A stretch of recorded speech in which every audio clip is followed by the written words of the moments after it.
ഉണക്കമുന്തിരി കുതിർത്തു കഴിക്കുന്നത് കൊണ്ടുള്ള ഗുണങ്ങളെക്കുറിച്ചറിയൂ. ഊർജം. ഇത് വെള്ളത്തിലിട്ട് കുതിർത്തു കഴിക്കുമ്പോൾ ശരീരത്തിന് ആവശ്യമായ ഊർജം എളുപ്പത്തിൽ ലഭ്യമാകും. ക്ഷീണം മാറാനുള്ള നല്ലൊരു വഴിയാണിത്. ശോധന. നല്ല ശോധനയ്ക്കുള്ള നല്ലൊരു വഴിയാണ് ഉണക്കമുന്തിരി വെള്ളത്തിലിട്ടു കഴിക്കുന്നത്. ഇതിലെ ഫൈബറുകൾ ശരീരത്തിൽ പെട്ടെന്ന് അലിഞ്ഞു ചേരാൻ സഹായിക്കും, പ്രത്യേകിച്ച് കുട്ടികൾക്ക്. ഇത് കുതിർക്കാതെ കഴിക്കുമ്പോൾ ചിലർക്കെങ്കിലും മലബന്ധം ഉണ്ടായേക്കും. അസിഡിറ്റി കുറയ്ക്കാനുള്ള നല്ലൊരു വഴിയാണ് ഉണക്കമുന്തിരി കുതിർത്തു കഴിക്കുന്നത്. കാൽസ്യം. ഇതിൽ നല്ല തോതിൽ കാൽഷ്യം അടങ്ങിയിട്ടുണ്ട്. കുതിർത്തു കഴിക്കുമ്പോൾ ഇത് ശരീരം പെട്ടെന്ന് ആഗിരണം ചെയ്യും. ഇതുകൊണ്ടു തന്നെ എല്ലുകളുടെ ആരോഗ്യത്തിന് ഇത് ഏറെ നല്ലതാണ്. അനീമിയയ്ക്കുള്ള നല്ലൊരു പ്രതിവിധിയാണ് ഇത് കുതിർത്തു കഴിക്കുന്നത്.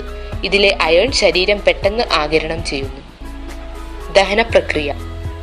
ഉണക്കമുന്തിരി വെള്ളത്തിലിട്ട് കഴിക്കുമ്പോൾ ഇത് ദഹിക്കാൻ ഏറെ എളുപ്പമാണ്.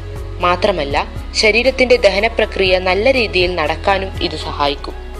ഇതിന്റെ ആന്റി ഓക്സിഡന്റുകൾ ശരീരത്തിൽ എളുപ്പം അലിഞ്ഞു ചേരാൻ വെള്ളത്തിലിട്ട് കുതിർത്ത ഉണക്കമുന്തിരിയാണ് ഏറെ നല്ലത്.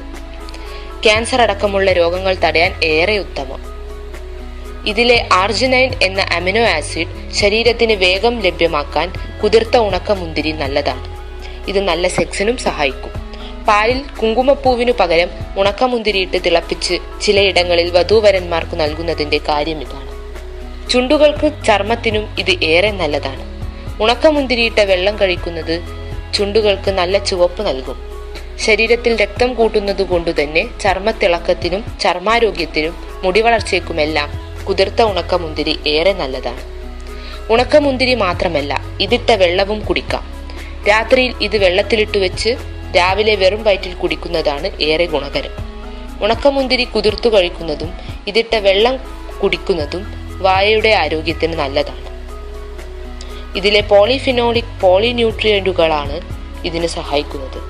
രോഗകരമായ രീതിയിൽ ശരീരഭാരം കൂടാനുള്ള ഒരു വഴിയാണിത്, പ്രത്യേകിച്ച് കുട്ടികൾക്ക്. ഇവർക്കിത് നല്ലൊരു ഹെൽത്ത് ടോണിക്കാണ്.